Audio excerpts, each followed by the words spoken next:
नमस्ते दोस्तों, मैं हूं सुब्रत चौहान और आप देख रहे हैं फिश इन्फो चैनल। दोस्तों, हम जो तालाब में मछली छोड़ते हैं या फिर मछली को पालन करते हैं, उस तालाब में फीडिंग देना ज़रूरी हो जाता है, क्योंकि फीडिंग के बिना मछलियां कभी बड़ी नहीं हो पाती है। और जो तालाब में फीडिंग देना होता है, उस तालाब में काफ़ी सारा मछली हम छोड़ते हैं, अलग अलग वेराइटी का मछली छोड़ते हैं।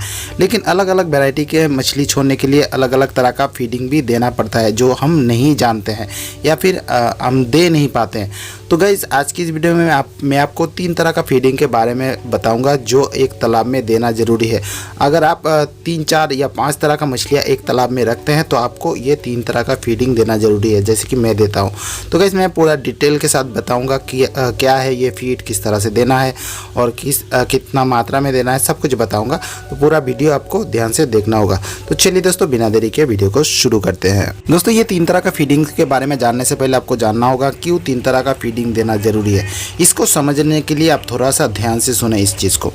जो तालाब में आप मछली पालन करते हैं, आमतौर पे आप उस तालाब में एक तरह का मछली कभी नहीं रखते हैं।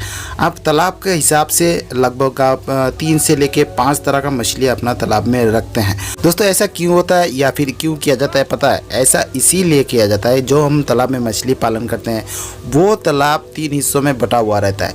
तालाब का 3 हिस्सा मैं आपको बता देता हूँ। ऊपर का जो लेयर होता है उसको टॉप लेयर बोला जाता है, और जो मिडिल लेयर होता है, बीच का जो हिस्सा होता है उसको मिडिल लेयर बोला जाता है, और बॉटम लेयर जो नीचे वाला हिस्सा होता है वो बॉटम लेयर बोला जाता है। अब जो भी मछली छोड़े, 3 तरह का मछली छोड़े या 5 तरह का या फिर 6 तरह का मछलियाँ छोड़े, वो मछलियाँ आपस में ये 3 हिस्सों में खुद ही बढ़ जाती है।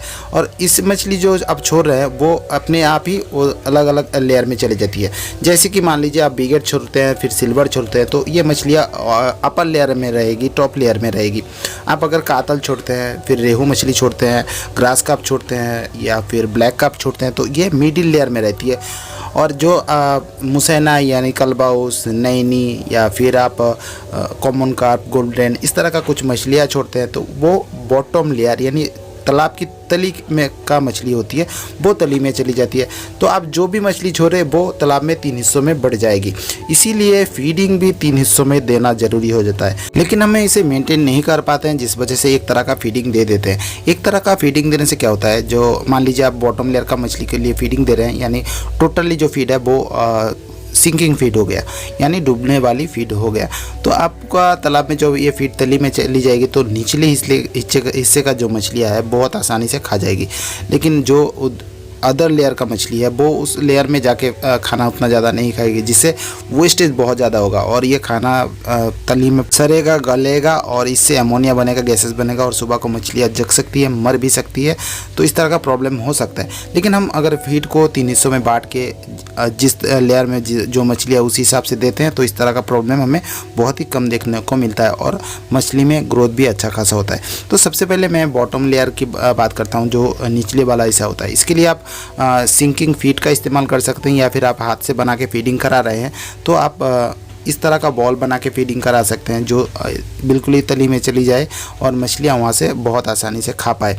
ये भी मैं जानता हूँ, अभी आपका मन में ये भी सवाल आता होगा कि जो फीड हम बॉटम लेयर में देंगे उसका वेट कितना होगा, कितना मात्रा में फीड देंगे, इसको कैसे निकालेंगे। तो जैसे कि आप तालाब में फीडिंग कराते हैं तो 1% का हिसाब से ज़रूर फीडिंग कराते होंगे, क्योंकि आपको पता होता है तालाब में कितना मछली है, उसका बॉडी वेट का हिसाब से आपको फीडिंग कराना होता है। तो आपको पता है बॉटम लेयर में कितना मछली है, मिडिल लेयर में कितना मछली है और टॉप लेयर में कितना मछली है। इस चीज़ को आप ज़रूर जानते होंगे, तभी तो आप फीडिंग कराते हैं और उसका हिसाब निकालते हैं। मान लीजिए आप 50 किलो फीडिंग दे, 90 किलो या फिर 100 किलो फीडिंग दे रहे हैं, तो आप मछली का बॉडी वेट का हिसाब से, टोटल बॉडी वेट का हिसाब से फीडिंग दे रहे हैं।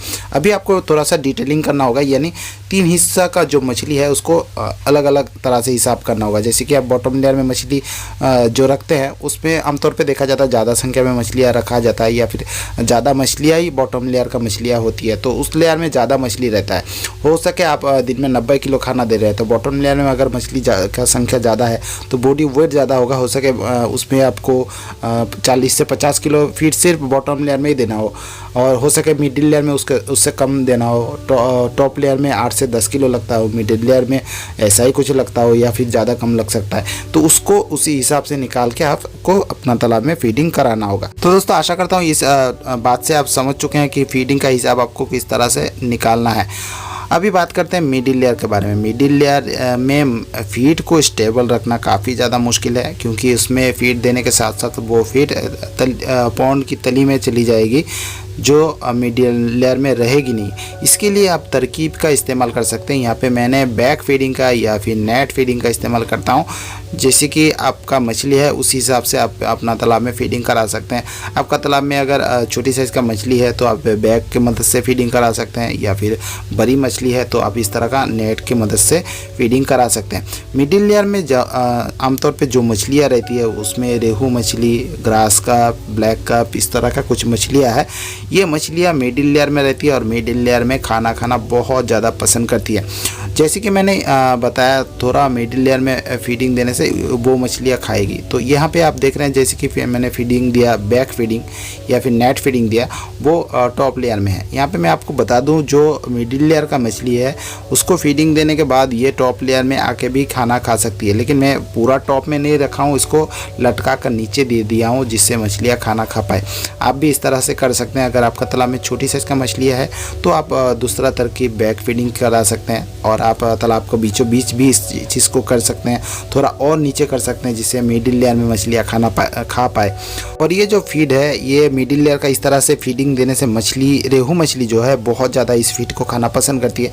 और ज़्यादातर मामलों में किसान जो है रेहू मछली को ही ज़्यादा तालाब में फार्मिंग करते हैं और उस मछली को जल्दी से जल्दी ग्रोथ में लाना चाहते हैं। तो इसके लिए आप इस तरह का फीडिंग का इस्तेमाल कर सकते हैं। यहाँ पे मैं और एक चीज़ बता देना चाहता हूँ, जो मैंने फीड, दो तरह का फीड के बारे में अभी तक बताया, बॉटम लेयर और मिडिल लेयर। दोनों फीड एक साथ ही आपको अपना तालाब में दे देना होगा। बॉटम लेयर का मछली के लिए देते हैं और साथ साथ आप मिडिल लेयर का मछली के लिए इस तरह का इंतज़ाम कर दें, जिससे ये दोनों मछली अलग अलग लेयर में खाना खा पाए और अपना हिसाब से जो उसको मछली को खाना दिया गया है उस हिसाब से पूरा मछलियाँ खा पाए।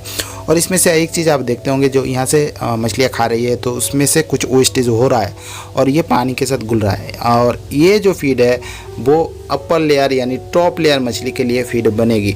और इसीलिए टॉप लेयर का फीडिंग अभी हम नहीं देंगे। जो ये फीड ख़त्म हो जाती है जब, तब हम टॉप लेयर में फीडिंग देंगे। यानी जो दो तरह का फीड आप दे रहे हैं, ये दो तरह का फीड ख़त्म होने के बाद लगभग 2 घंटा 2.5 घंटा बाद आपको टॉप लेयर मछली के लिए फीडिंग कराना होगा। अभी टॉप लेयर में कौन कौन सी मछली है और किस तरह का फीडिंग कराना होगा। दोस्तों, टॉप लेयर में आमतौर पर कातल, बिगेट, सिल्वर, इस तरह का कुछ मछलियाँ आती है, और ये मछलियाँ ज़्यादातर मामलों में लिक्विड फीड खाना ज़्यादा पसंद करती है। और ये लिक्विड फीड आप कैसे बनाएंगे? लिक्विड फीड आमतौर पे सरसों खल्ली या फिर मस्टर्ड केक और इसके साथ हम थोड़ा बहुत राइस पॉलिश या राइस ब्रान का इस्तेमाल करते हैं। इसके साथ थोड़ा मोलासेस, चीटा गुड़ का इस्तेमाल कर सकते हैं। इसमें थोड़ा सा विटामिन का इस्तेमाल करते हैं। ये सारा चीज़ मिला के इस लिक्विड फीड को तैयार करते हैं।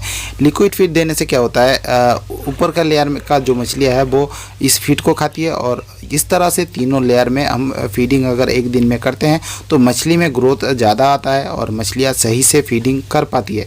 इसीलिए ये 3 तरह का फीड देना ज़रूरी है। अभी काफ़ी सारे लोग ऐसे भी बोलते हो, सोचते होंगे ये फीड बना करने का तरीका क्या है। गाइस, तो ये जो 3 तरह का फीड मैंने बताया, इसको बनाने का जो तरीका है, कितना देना है, कौन सा कितना मिलाना है, इसके बारे में ऑलरेडी मैं वीडियो बना चुका हूँ। काफ़ी लंबा समय हो चुका है। उस बारे में आप जान सकते हैं, चैनल के अंदर जाएँ या फिर इस वीडियो ख़त्म होने के बाद हिंदी स्क्रीन में मैं दे दूंगा फिश फीडिंग का, उसमें क्लिक करेंगे तो आप देखेंगे कि कौन सा फीड कितना और किस तरह से बनाना है, सब का डिटेल से दिया हुआ है। सब वीडियो को आप देख सकते हैं और फीड को बना भी सकते हैं। तो गाइस, ये जो वीडियो था मैंने आपको बताया, पूरा डिटेल में सब कुछ समझाया। आशा करता हूँ इससे आपको मदद मिलेगी।